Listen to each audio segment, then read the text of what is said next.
thank you for joining today's educational webinar with Cancer Support Community Los Angeles. I'm Abby Espinosa, the Program Coordinator at CCLS, and I'm honored to welcome you to this week's webinar titled, But How Do We Tell the Kids? Equipping Caregivers with Language and Tools When Explaining Cancer to Children. Before we begin, if this is your first time joining us, Cancer Support Community Los Angeles is a premier nonprofit organization providing vital social and emotional support to families facing cancer, including patients, caregivers, and their loved ones, all at no cost. Our programs include support groups, healthy lifestyle classes, social activities, and educational programs such as this one. If you would like to learn more about our services or watch past webinars, please visit our website at cancersupportla.org. Before I introduce today's speaker, please note that your video and microphone are automatically disabled for this webinar. You may, however, enter your questions into the Q&A feature found at the bottom of the Zoom window at any time. Questions will be answered at the end of the presentation. We may not be able to get to all your questions today, but we'll get to as many as possible. And to introduce today's speaker, Carissa has been a certified child life specialist for 8 years, working at Rady Children's Hospital in San Diego for the majority of her career before Hearts Connected, and currently working Per Diem at a children's hospital in Northern California. Carissa is passionate about supporting and advocating for children and teens throughout life's many difficult challenges and building upon an individual's resilience. Carissa completed her Bachelors of Science in Psychology and minor in Child Development at California Polytechnic State University in San Luis Obispo, and earned her Masters of Science in Child Life Specialist from Loma Linda University. Throughout her graduate career, Carissa worked as a Bereavement and Community Educator's Assistant, planning and facilitating grief camps for children and developing grief resources and programming.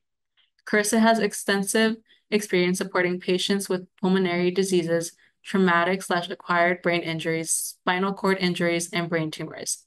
As the operations manager at Hearts Connected, a national provider of the virtual child life services, she is passionate about bridging the gap of child life services in the community and increasing a family's access to mental health care. Carissa currently resides in Northern California, and in her free time, she enjoys cooking, hosting family and friends, and hiking or camping. It gives me great pleasure to welcome today's speaker, Carissa Menard. Thank you so much for the warm welcome, Abby. I really appreciate it. I'm just going to go ahead and share my screen. And I'm just going to double check that you guys can see that my slides are all changing appropriately. If not, yes, it looks good. Awesome. Thank you. All right, so yes, I am going to be presenting today on, but how do we tell the kids? And that's a common thought phrase saying that I hear so many parents ask me when there is a new diagnosis that's occurred or something really challenging happening in the family or a death has happened. And we're all wondering, how do we tell the kids this really difficult and challenging information? So I hope that what I share here today will equip you with some more skills and knowledge to be able to tackle some of these difficult conversations. I will be sharing a lot of information, and so I hope that it's not too overwhelming. My goal is to find a balance between sharing new information, not making it too overwhelming, but I would love to answer whatever questions you have as they arise. Throughout the presentation, you can drop them in the Q&A, and then I will be answering all those at the very end. And so Abby already gave a beautiful little intro to me, my bio, so I won't go into much about me personally, but just in case there's some people here who are not familiar with child life services. So I'm a certified child life specialist. We are a mental health professional that works primarily in the pediatric hospital setting. However, we've also more commonly been found in clinic settings and dental offices and outpatient community settings in the last, I would say, decade or so, where we're now providing child life services outside of the hospital setting to families that are dealing with medically stressful situations, grief and loss, and general mental health needs. Certified child life specialists are specifically trained in helping children, teens, and families to cope with medically stressful or traumatic situations. So we are trained in being able to do diagnosis teachings with children from 0 to 18, procedure preparation and support, grief and bereavement support and creating coping plans and assessing kids' coping styles to be able to help them cope as effectively and resiliently as possible when there's something medically happening either to themselves or to a family member. That's just like some background on my field and my profession for you as well, just in case it's new to someone here. A little bit about Hearts Connected. So I work for Hearts Connected. We are a virtual provider of child life services. And so we provide child life services via video sessions to children 4 and above and phone sessions for parents. And we provide these nationally. So we're the only national provider of child life services for the US as well as for Canada. And we offer free phone consultations to kind of help figure out what the best support and resources might be for your child before a session is booked. We're open 7 days a week. We have no wait list. And our goal is really to bridge that gap in care. There is so many resources in the hospital setting for kids and for families and for adults. You meet with social workers and palliative care and child life and psychologists, and you're just flooded with all of this support when you're in the hospital. But once you leave the hospital setting, it's such a disservice for families to be left with nothing. And so we're really trying to bridge that gap and provide child life services and mental health support that is medically stressful related to families outside the hospital setting to help them have continued access to this support. So our website is heartsconnected.org. And if you ever have questions about our services, please let me know. So a little view of kind of what today's discussion will be. I'm going to be breaking down what children are able to understand about cancer and just kind of human biology and anatomy at each developmental stage, and then how to break down the information when talking to kids about it based off of their cognitive understanding and ways that you can provide support to them based on their developmental level. I'll then be kind of going into providing you as caregivers and parents and healthcare professionals ways to kind of have and prompt some therapeutic discussions, how to approach the topic with your kid, how to ask probing questions, things like that, and various therapeutic activities that you can do really easily at home to be really intentional to help your child process and reflect emotionally. And then lastly, I'll be sharing some tips and tricks to tackle difficult conversations in general, because as we know, life is challenging.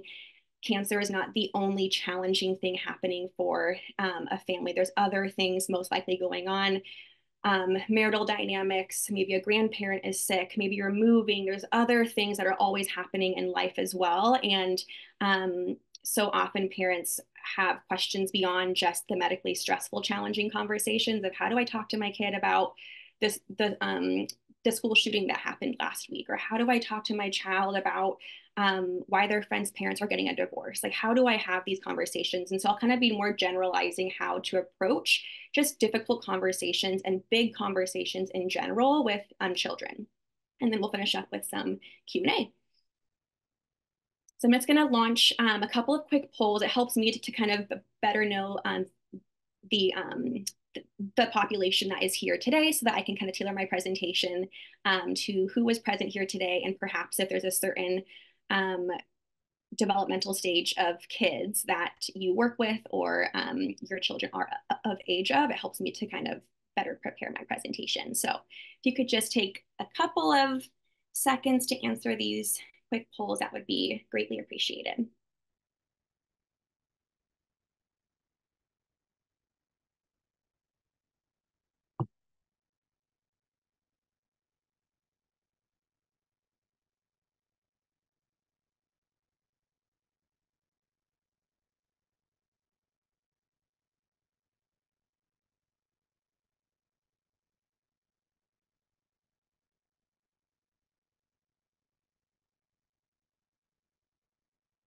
Whenever you feel that a majority of the poll questions have been answered, Gab, you can go ahead and share the results.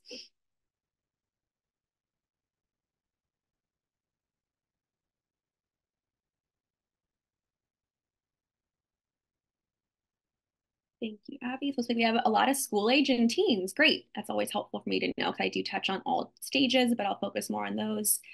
And then majority of kiddos within the family are aware of the cancer diagnosis. And then are you able to scroll to the bottom? Can't see the last one.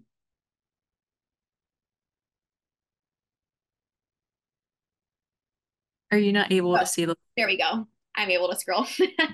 I'm used to being the host, so I apologize. I'm not used to being on the receiving end. Okay. Seem to be coping better than expected. Great. I'm unsure of how they were coping as a response too. Awesome. This is really helpful for me to kind of know the audience that I am presenting to. So thanks for taking a moment to answer those questions. So I'm going to be jumping right into what do children experience and understand. So for infants and toddlers, their main experience is a sensory experience. So they're learning about their world through their senses, and they are very attuned to what is happening around them. So even if we're hiding something from an infant or a toddler, they can still sense it. They have very strong senses because that's how they build their sense of safety within their world and their perception of the world.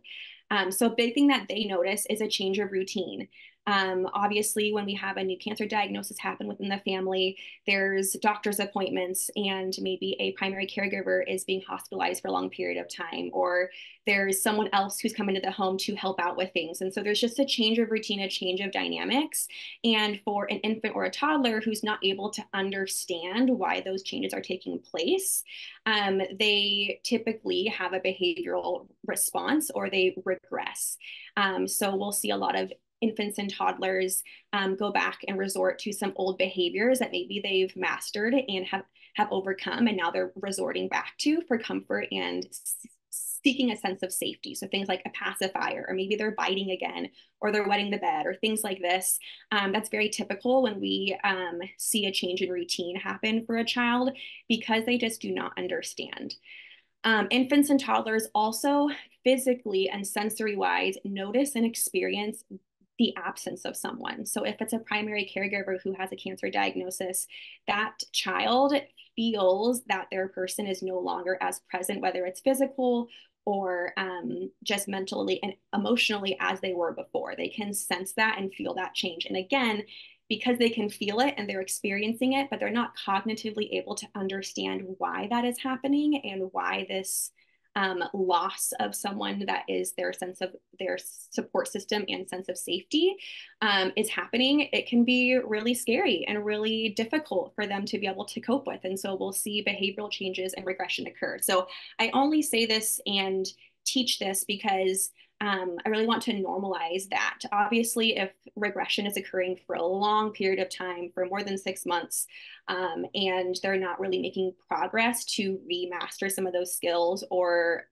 reprogress in some of those developmental areas, then it might need some further intentional therapeutic support. But for overall, for you to know kind of and overall is that it's very normal for young kids to have behavioral outbursts and regression because they don't understand, but they're still experiencing it and living it. Young infants and toddlers, biologically, they are able to understand visible body parts. So whenever we're doing education with young kids, 0 to 2 years of age, we want to really just focus on the visible. So we don't want to go into things that are abstract or things that are not seen because they're not really going to be able to understand that. So more solid tumor types of cancers are a little bit easier to educate a younger child about because we can kind of point to like a certain part of the body to be able to identify, for example, breast cancer. There's a part of, mommy's breast that is sick and not working correctly. And so we can kind of more visually explain parts of the body to a child. But things that are more abstract and not seen, like maybe more lymphatic cancers or blood cancers, are a little bit more difficult to explain to a younger child. And so we kind of have to just really figure out a way to focus on the visible when we're explaining something to a kid. That way they're able to more concretely identify and better understand it. Obviously, a 0 to 2-year-old is not going to be able to understand fully and concretely a cancer diagnosis. They can learn the word and they can build an understanding, but they're not going to be able to fully master it at this age. That does not mean that we dismiss this age for education, though. They can still learn something new, and as they're growing and developing, they're going to have new questions and the ability to build an understanding of cancer. So what do we do with little ones that are 0 to 2? How do we break down information to them? We want to keep it in 1 to 2 step directions. So infants and toddlers are not able to follow along with information that is new if it's beyond 2 steps. So we want to keep it a 1 to 2 step direction for a new concept. So for example, if it's something like breast cancer, like I was sharing, we can say something like, mommy's breast is really sick and not working like it's supposed to.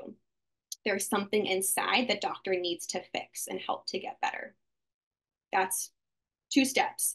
We don't want to branch into all these other things of, and I'm going to have to get surgery, and I'm going to get something called chemotherapy, and it does this, it does that. We don't want to branch out into all these different steps. Yeah, we want to keep it really concrete, 1 to 2 steps with these young kids.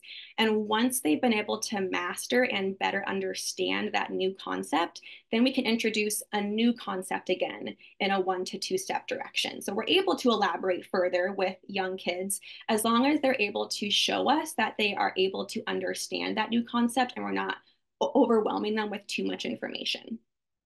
We want to use concrete language and transparent language like cancer, chemotherapy, portacat. We want to use the words that they're going to be overhearing.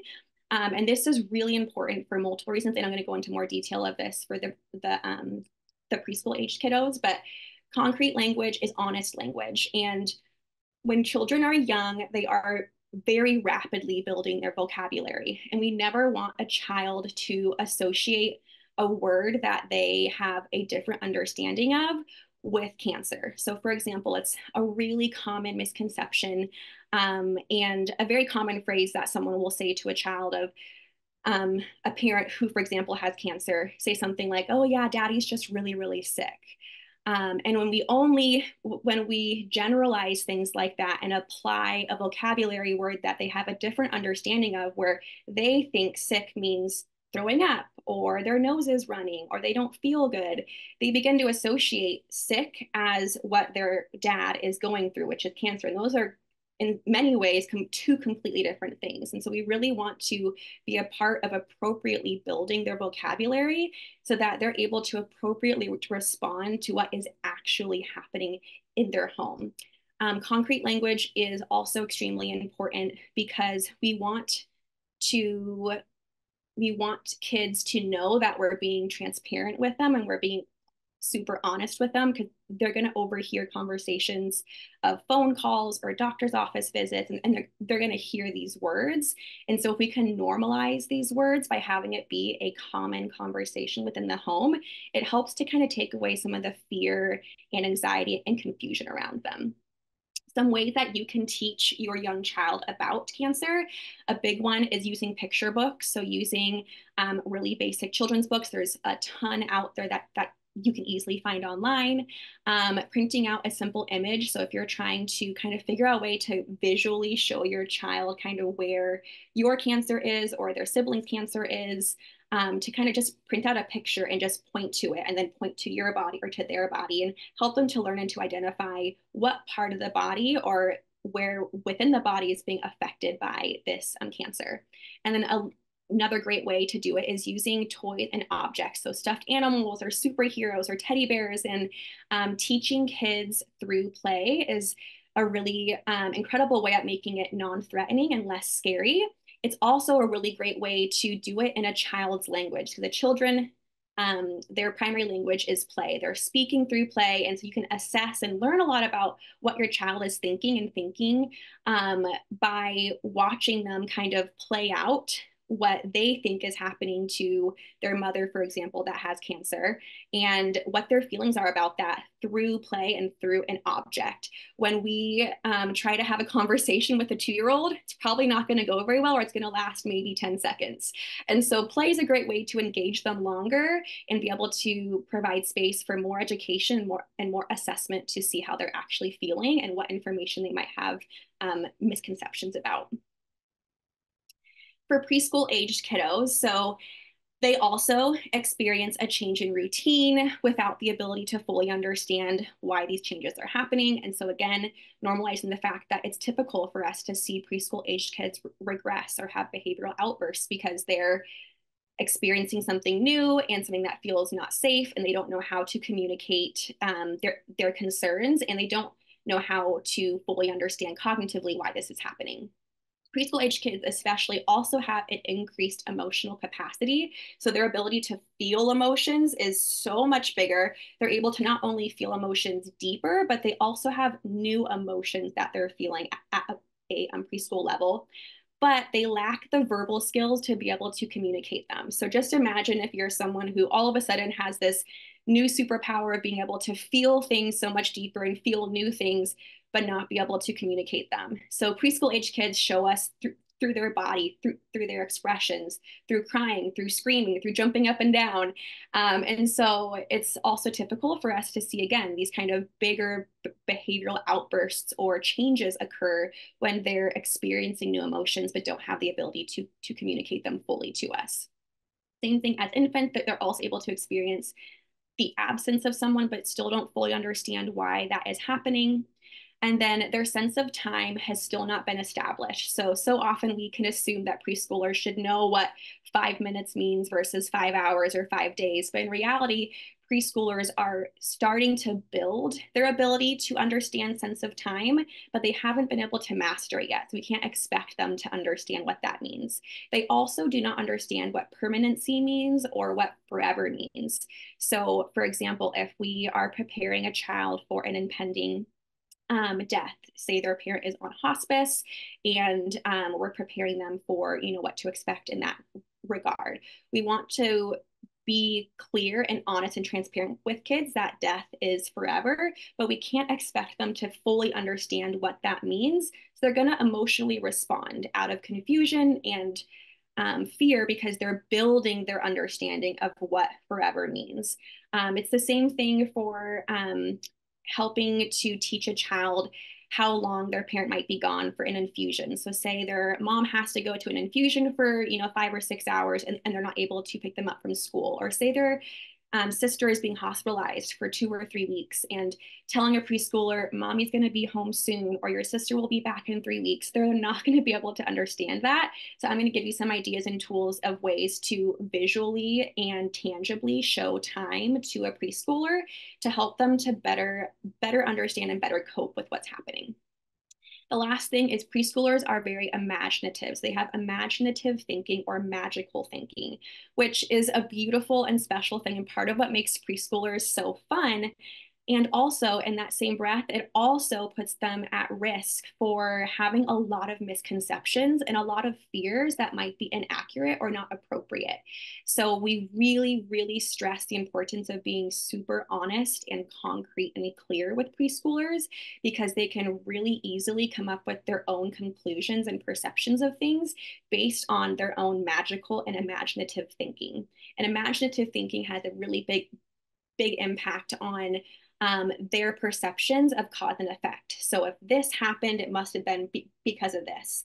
And they can very often blame themselves or come up with some crazy fantasy story within their head of why this has happened. And so we really want to be concrete and honest with preschoolers. That way they're not coming up with these elaborate, imaginative, magical thinking explanations to help them understand a difficult or stressful situation. So how do we break down information for a preschooler? We can go a little bit further with them and do 2 to 3 step directions. So going back to the breast cancer scenario, mommy, her breast has something inside that is really sick and not doing what it's supposed to do. So she's going to get help from the doctors, and they're going to go in and actually take out that thing inside of mommy's breast that's not supposed to be there. That's a 3 step direction. And kind of giving room for that information to settle in. Maybe you play it out, maybe you go to a picture book and you read about it again before elaborating into more concepts or more of the experience that they might experience within a cancer treatment protocol or plan. And just kind of breaking things down into these 2 to 3 step directions is really helpful for preschool aged kids. Again, we want to use concrete language. We want to be super honest and transparent, using words like cancer, using words like leukemia, and making these just common household names, because unfortunately it is now a part of your family's life that you are navigating and going through, and normalizing it is only going to help decrease fear and confusion and empower your child to ask questions, to feel more comfortable, and to feel safer in what's happening.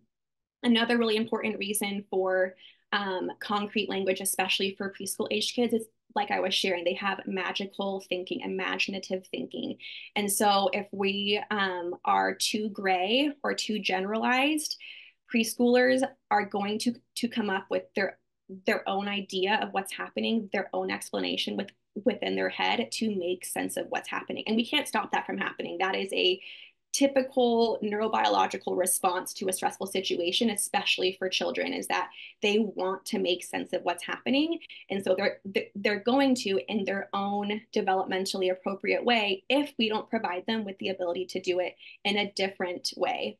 And so it's really important for us to be concrete and clear with preschool aged kids, and to use these big words or these, quote unquote, harsh or scary words, because it helps them to create appropriate associations with these words, and they don't have misconceptions or fears in the future associated with the wrong words. Some common things that we use for preschool aged kids, very similar to our infants and toddlers: picture books, printing out real pictures of maybe the infusion room or what your Broviac will look like, or things like that. Using toys and teddy bears. Doing medical play is really, really, really helpful for preschool aged kids to really play out and learn about and familiarize themselves with medical information and medical equipment. Preschoolers need repeated education, especially. So it's really common for parents to come to me and say, I taught Sophia about, this, and this, and she keeps asking me the same question over and over and over again, but I've already taught her. I don't think that she's getting it. And this is typical. This is very normal for preschool aged kids. They ask a lot of questions. They're very curious. And sometimes they're not always asking questions because they're not understanding. It's because they want to reinforce something new that they're learning. So if they're brand new learning about their dad's port and they've never seen one before, and we taught her what the port is and how it works and what it feels like, and that it's not there to hurt daddy, it's there to help daddy, she's probably going to still ask about it and say, what is that for? What's that bump?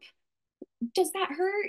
And that's just because she might be needing to reinforce what she's learning about over and over and over again until she feels like she has mastered it and really fully understands it. So that's very normal. It does not mean that you are doing something wrong or that your child is extremely confused and that they're not grasping things correctly. It's just very typical behavior of a preschool age child. I will encourage parents to repeat education through play. So if you do some education through a storybook, the next time that you do it, kind of just pull out some medical doctor toys and a teddy bear and just kind of say, I'm wondering if your teddy bear has something called cancer too. What do you think we should do for a teddy bear that has cancer? And just kind of see what they show you. What do they understand? What are they still confused about? A lot can be learned through play. It's really also important to give choices and opportunities for your preschooler to participate in care. So at this age, they're really wanting to engage in adult activities like cleaning and cooking and those types of things. And a big activity within your home now might be dressing changes or medication taking, all these new things. And so giving them a chance to be a part of that by choosing which alcohol swab that you use that day, or just kind of giving them a chance to just participate in things that are safe for them to participate in, and giving them choices is really powerful. And then lastly, physical representations of time could be like a paper chain where they're able to take off a piece of paper for each day or for each hour leading up to when they're reunited with their person who is gone, having a string with beads and pulling off one bead and it gets closer and closer and closer. So having physical reputations like that can be really helpful for preschool aged kids when they are stressed with something that is time related of someone being gone for a long period of time.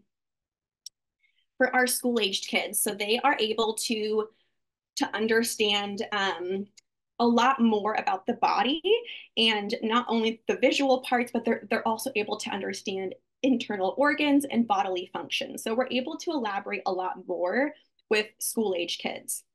They are also at a time where they've newly mastered a sense of time. If they're a 6 or 7, they've newly mastered this sense of time and permanency. But the majority of school age kids have a pretty good sense of time. They're also able to read a clock and read time as well. And they're also beginning to understand hypothetical situations. So they know that not everything goes as planned. They've started to have some life experience where they've experienced that, and they know that not everything goes as planned. And especially as we all know in cancer treatment, and everything doesn't go as planned. Things change, a hospital admission might get extended, a chemo treatment might change. There's a lot of things and moving parts that are happening. And so school age kids are able to be educated and prepared for those hypotheticals at this age. School age kids also have a more prominent and significant fear of death. So because they understand permanency, they are able to understand the gravity more so of what death means. And when that becomes really concrete and clear cognitively for them, and perhaps they witnessed a death within their family, whether it's a grandparent or a pet or a friend or something like this has occurred, they start to really fully grasp a little bit more what death means and what the impact of that is. And so it's very common for school age kids to have a little bit more of a deeper, bigger fear of death. This does not mean that we shy away from discussing death with a school age child, especially. It's all the more reason to make sure that they have a clear understanding of what death is, how they feel about it, and then giving them room to process and feel validated with those feelings in response to the information. So how can we break down information for school age kids? We can provide a lot more details once they master concrete concepts. So once we've been able to, for example, help them to understand what breast cancer is, where it is in the body, what the treatment is, then we can move on to maybe what some of the side effects are of that treatment, or how long this treatment might go on for, and kind of can start to elaborate further with them on some of the science behind it, even of how does this chemotherapy actually work? How does this surgery actually work? What exactly is being done to help fix or cure or to decrease this cancer? So we can kind of start to elaborate a lot further with a school age child. Some helpful things to use with school age kids are pictures. So pictures are always my go-to. Using real medical materials. So giving your child the chance to really explore the real medical materials helps to normalize and desensitize them to it and gives them room to ask more questions. Videos of maybe your infusion center or your hospital room, being able to just really engage them in the experience if they want that, by showing them all the details of things. Typically, a lot of school age kids are very detail seekers. So they like to really gather a lot of information and really want to know what is happening down to the minute details. Not all, but this is a very common thing that we do see with school age kids. And so just kind of building upon that and knowing that it's okay to share those details, especially if they are asking for them. And it's also a great age to start introducing different like educational videos. There's a lot of really great resources on YouTube or on children's hospital resource websites where they have 2 to 3 minute videos that really break down a specific cancer or chemotherapy to a child's level of understanding. There's also lots of really great activity books out there. I'm going to be listing some in a later slide. And activity books are really helpful and great for a school age child to be able to more independently learn about something new. And then peer support groups and camps are really great, especially to begin to introduce at this age, because developmentally they are beginning to really understand the differences between them and their peers. And so helping them to feel a little bit less isolated can be really helpful through peer support groups and camps. Um, Last one is our teens. So teens have an adult level understanding of anatomy and medical information. Obviously, when we have a new diagnosis occur, there might be a lot of new terminology that even an adult does not know, and that's totally normal. And so we want to just know that a teenager is able to understand on a similar level to an adult what is happening medically, biologically, and treatment wise. They're also able to have a new form of abstract thinking. So they're able to really see all the different hypotheticals. They're able to see that there's many different scenarios that could take place here, and that can cause a lot of new fears and new anxieties. And so it's really important for us to address all the potential questions that they might have and give them room to process and come to you with those questions, because they are thinking on a little bit more higher level thought process of how does this affect me, how does this affect my future, those types of things. Because of their new abstract thinking, they're able to view farther in the future. So they now have a more future oriented thought process and perspective.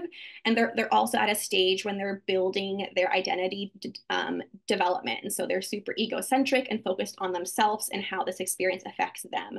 And so they can have a lot of concerns about, well, who's going to bring me to basketball practice? And I'm supposed to go to college next year, so it's going to affect that. And will I still be able to have sleepovers, or will I still be able to go to prom in 6 months? All these different things. They're really thinking about how this is not only going to affect their family unit and their life presently, but kind of future wise as well. They also have a more significant fear of death um, and fear of health concerns for their own mortality and health, because they now have the understanding that what can happen to somebody else can also happen to me. They're able to think more abstractly to the fact that things can happen to anyone. It's not an isolated event. And so because of this new understanding, we want to make sure that we address that with teens of like, hey, are you wondering if this is something that you could get in the future? And just being transparent and upfront with those types of potential fears and questions that they might have is important, just to kind of see if they're there. By you asking does not plant that seed. It just gives them the chance to be able to ask that question or clear up a misconception, or to just process their emotions around it as well. So what can you do for a teen? Honesty and transparency is extremely important for all ages, like I was sharing, especially for teens, because I know and I can empathize with the fact that there may be times when we don't want to share all of the information with our kids because we're wanting to protect them from something. We're not quite ready to share it. We're still processing on our own, whatever the reason might be. And I can empathize with that, and I understand that. The only time that I will really encourage a parent to, you have to answer this super honestly, is especially if your teenager flat out says something to you and says, are you going to die from this? Or is there a chance that dad could relapse? If they flat out ask you a question like that you aren't ready to fully answer, don't shun that question or dismiss it. Just say, you know what, I'm not quite ready to answer that yet, but I want to. Let me talk to your dad first and we'll talk to you about it. We want to be honest and transparent with our kids, and especially our teens, and especially if they are asking us flat out questions, we want to be honest in response to those. And the most important reason for that is if we are not, we could lose trust with them at an extremely important time of their life when something really stressful is happening. And especially for our teens, we don't want to lose trust with our adolescents. And so we want to maintain trust by maintaining a safe space for us to be transparent and honest with them. We're able to provide a more adult level education. So we don't have to necessarily focus on 1 and 2 steps or using a book or things like this for teenagers. We're able to kind of just have a more sit down conversation as we would with a friend or a colleague about, what's going on with my body. We're also able, it's really helpful for teens for us to have an intentional time to practice ways to share the information with their friends and peers. Because as we know, a teen's main support system and developmental process to create their identity is through their peers. And so a lot of their interactions and support comes from their friends. And we want to help maintain and foster those relationships. And so practicing with your child how to create boundaries when a classmate asks a question that they're not very comfortable with, or how to be vulnerable with a close friend when they ask you about, their sister who has cancer, or how to share a little bit of information with an acquaintance that they don't really want to share too much with, but if they don't know how to share not too much. And so practicing these different scenarios with teens is really helpful to help them feel empowered and prepared and less nervous to be caught off guard by questions by peers and friends. Always leave room for any and all questions. So again, kind of going back to that very first point, giving them the time and space to take a day or two and come back to you with questions, or just to give you the time and space right then and there to ask whatever question they have once you provide some new information, and to not be afraid of what question they might ask. If you're not ready to answer it, it's okay to say, I'm not really sure on that, or let me talk to your father first, or let me talk to my doctor first. And that is okay. We just don't want to ever dismiss or shame a question that is asked. And then lastly, peer support groups and camps are especially helpful for teens because they are building their identity off of their peer relationships. We really want to help them feel less isolated and surrounded by those who are able to better understand what they are going through. So with all of that information taken into consideration, an important thing to keep in mind when you're providing some education to your child is that there's different coping styles. So there's different coping responses to new stressful information. We have catastrophizers, so kids and teens that think the worst case scenario. We have sensitizers, kids who really feel things deeply. We have minimizers, kids and teens who try to minimize or dismiss what is happening, that it's really not that big of a deal. It's not affecting me that much, but deep down that it really is. And then we have deniers or avoiders. So those that don't even want the information. Don't tell me what's happening. I don't want to know.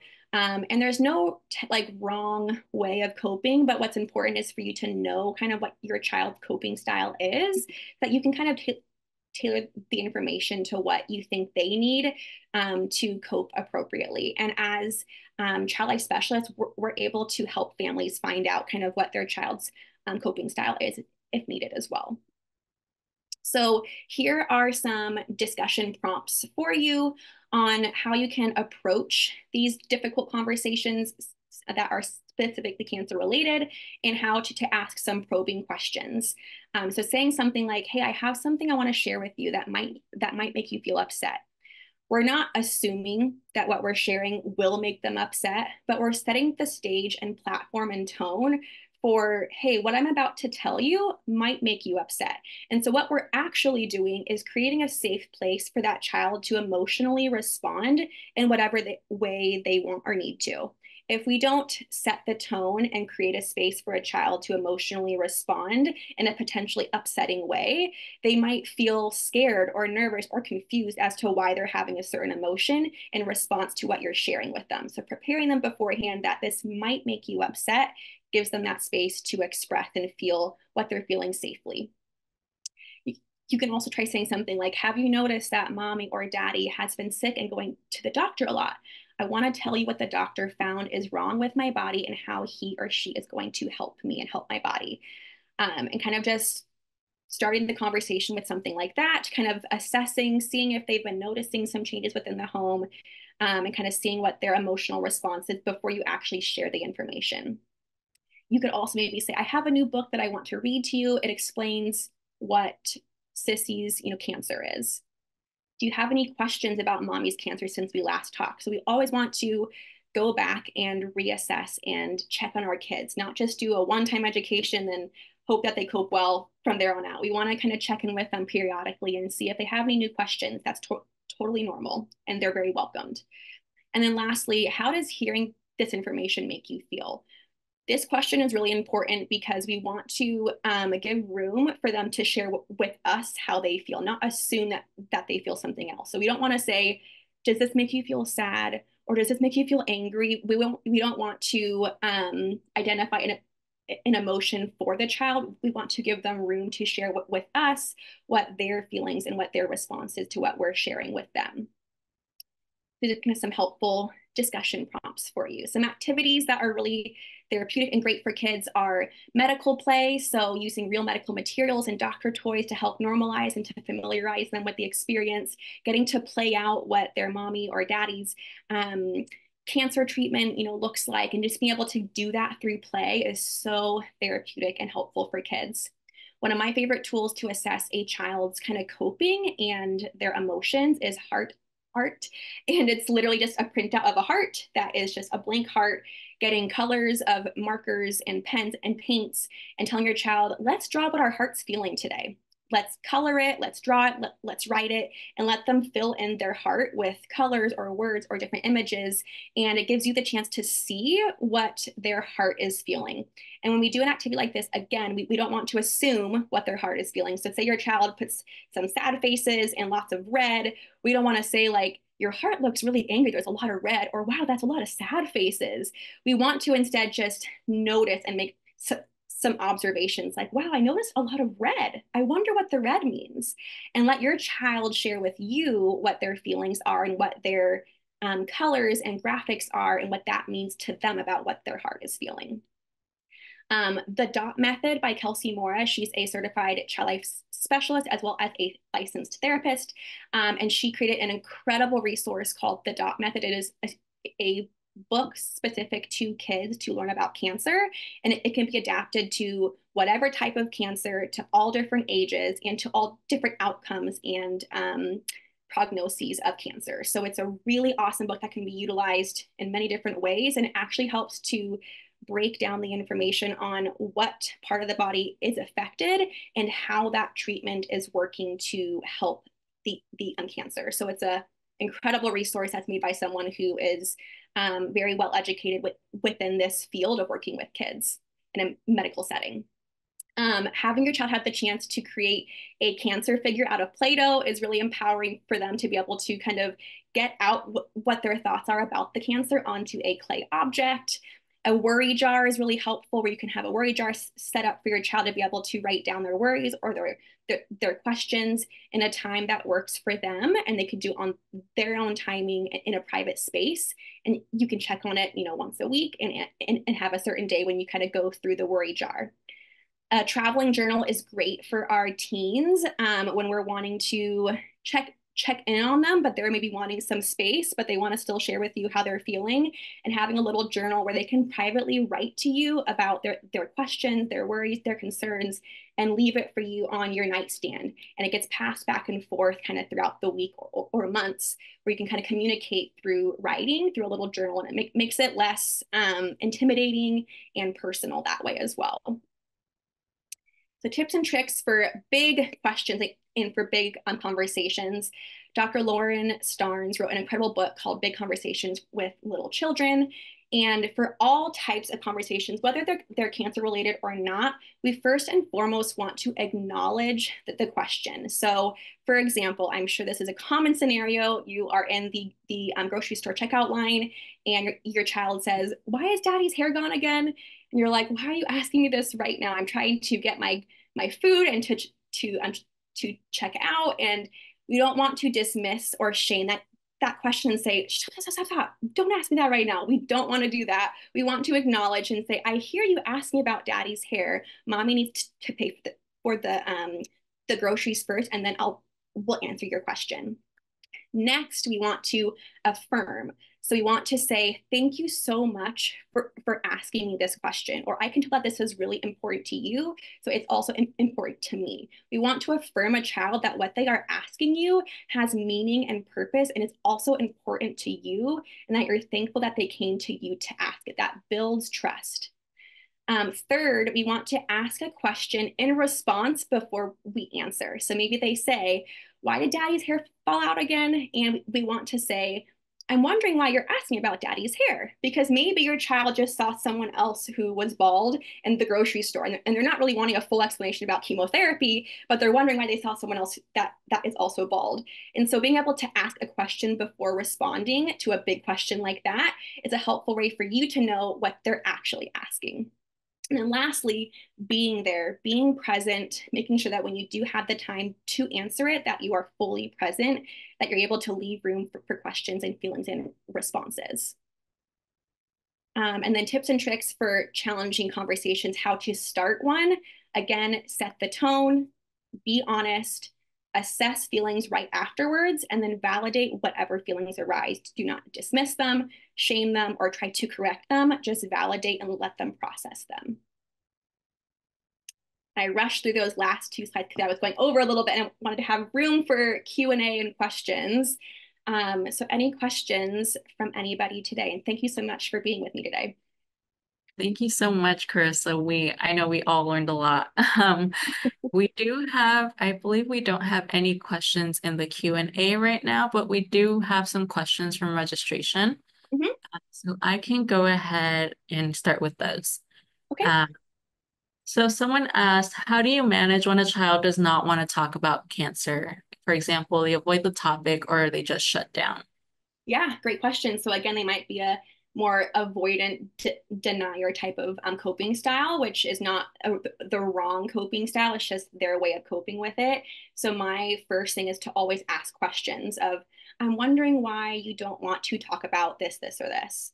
And just seeing what it is. Maybe it's because they're scared or because it makes them feel upset. It doesn't feel good to talk about it. And if it has to do with their feelings, kind of helping to give them a chance to process those feelings before providing more education can be helpful to kind of get those feelings moving and moving out of their body. So asking questions is always my go-to, finding out what the potential reason is behind that. And if they don't give you a response or it makes them more upset, just giving space and saying, you know what, I can see that talking about this makes you feel really upset, and that's okay. Sometimes talking about this makes me feel upset too. So I'm going to check in with you in a few days and see if you want to talk about it later, and normalizing that it's okay. You don't have to always talk about it. We're all not going to be ready at all 24 hours of the day to have a hard conversation about cancer, especially with kids. So very normal. Thank you. And then someone else asked, if children are curious about understanding cancer in more detail, are there any educational resources to share with them? Yeah, so that again is another very typical response of kids, especially school age kids, wanting all the details about all of those different things. So like I was sharing, there's a ton of videos through Children's Hospital website. So even just typing in online, children's video explaining leukemia, children's video explaining Hodgkin's lymphoma, whatever it is. There's likely a children's hospital that's made a video specific to that cancer online for you to watch. Again, the DOT method is a really helpful tool where you can adapt the activity book to whatever type of cancer it is and to whatever treatment that person is going through as well. And then there's also a lot of children's books and things like that out there as well. And then if your child's wanting specific details, like they want to see visuals, so maybe they're like, well, what does your hospital room look like? Or what are they going to do to you during surgery? Kind of printing like an actual surgery room and talking about, well, this light does this and this bed does that, and kind of giving them those details through visuals helps to make it more concrete and solidified within a child's brain as well. Thank you. Mhm. And then just one last question. Someone asked, how can I explain my appearance, specifically their bald head, to a 6-year-old to answer their curiosity without invoking fear? Yeah, so simply saying, I'm not sure what type of cancer this is, but there is a medicine that the doctors are using to help these cancer cells to go away from my body. But it also causes my hair to fall out because of my hair cells go away too. Just making it really concrete and simple. And we don't have to go into this big elaborate explanation of like, chemotherapy also attacks all the the good cells and bad cells. We can go into those explanations with kids when appropriate and when they can developmentally handle it, but we don't need to. We can keep it simple and concrete and simply say it's a medicine that's helping my cancer to go away, and it causes our hair to fall out. It's normal for all different types of people who have this type of cancer. It'll make their hair fall out. What happens when my hair falls out is it's showing that the chemotherapy is doing its job, that the medicine is doing its job to help my body. So it also helps to take away fear by showing that with this side effect, it's actually doing its job. So it's doing what it's supposed to be doing, which helps kind of decrease the fear aspect of it all as well. And then giving your child the chance to feel what it feels like, to ask questions, and to just normalize the conversation versus it being something that has to be fear-based, because we don't know that that child might not be scared of it. They might think it's really silly or really soft or super interesting. We don't know what that child feels until we give them the space to show us. Perfect. Thank you so much. Thank you, Carissa, for your very meaningful presentation. I know we all learned a lot. So thank you so much. Of But here course. is Thank you so much for Carissa. having me. I Yes. appreciate it. If Yeah. you have any more further questions, you're welcome to reach out to me as needed as well. I have my contact information for you here. But thank you so much for having me. Thank you so much for your time. It was an honor and a privilege to have this conversation. I know it's never fun. It's a vulnerable space to have these types of discussions. And so it truly is an honor for me to be in a role to provide this type of education to families during a difficult time. So thank you so much for giving me the space to do so. Yeah, thank you so much, Carissa. We really appreciate it. And then we have just one last closing slide. If Kathy will just share those. I just got my share screen.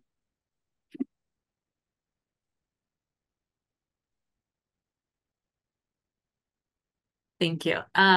So if you would like to learn more about Cancer Support Community Los Angeles, please feel free to visit our website at cancersupportla.org. If you have any questions, please feel free to email us at info@cancersupportla.org. Carissa has also generously offered to share her slides, so anyone who is interested in receiving a copy of the slides can feel free to email us and we will send that over. We also have a young adult caregiver group. If anyone is interested, this meets on Mondays online from 6 to 8 p.m. If you would like more information on how to get started, please feel free to email us. And I just want to thank Carissa again one more time. We truly appreciate you taking the time to do this presentation. And I want to thank our participants as well for joining us. And we hope to see you all at a future webinar. Thank you so much, guys. Bye. Thank you.